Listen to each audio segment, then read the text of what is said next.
आपण आहोत भीमा नदीवरील पुलावरती। या पुलावरतीची अवस्था जर पाहिली तर अक्षरशः या पुलाला तडे गेलेले आहेत। स्टील या ठिकाणी जे आहे त्याचं वर दिसायला लागलेलं आहे। खरं तर राजगुरुनगर शहराला जोडणारा हा जो रस्ता आहे, या रस्त्यावरचा हा मुख्य पूल आहे। या पुलावरून शाळकरी मुलं असतील, वाहनं असतील, ही मोठ्या प्रमाणावरती जात असतात आणि 5 ते 7 वर्षापूर्वी झालेल्या पुलाची ही दुर्दैवी अवस्था या ठिकाणी पाहायला मिळते। खरं तर कामाचा दर्जा या वरून सगळा दिसतोय, त्यामुळं नागरिकांच्या जीवाशी चाललेला हा खेळ कुठेतरी थांबला पाहिजे। आपण काही नागरिक आहे त्यांना विचारण्याचा प्रयत्न करूया।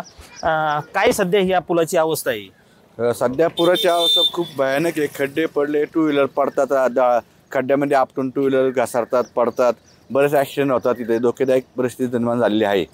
खरं तर किती दिवसापूर्वी हा पूल झाला आणि त्याची ही अवस्था अशी होती? पूल हा झाला 5-6 वर्ष होऊन गेलेले आहे आणि दक्षिण बाजूला पुलाची बाजू आहे त्या ठिकाणी इतकं पाणी साचतं ना, त्या ठिकाणी जाता येतं। हे शाळेतली मुलं गाड्या येतात, भरकणं जातात, त्यांच्या अंगावर सुद्धा उडलं जातं आणि त्यामुळे ही नागरिकांना चालायला सुद्धा एकदम त्रासाचं आणि धोकादायक आहे।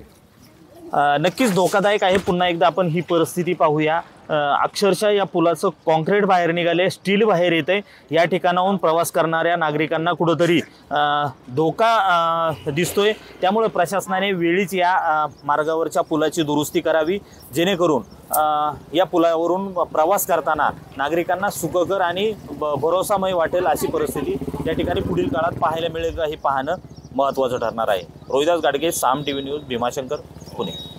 आता isakal.com आहे देशातील नंबर 1 ची मराठी न्यूज वेबसाईट। प्रत्येक अपडेटसाठी isakal.com ला नक्की भेट द्या।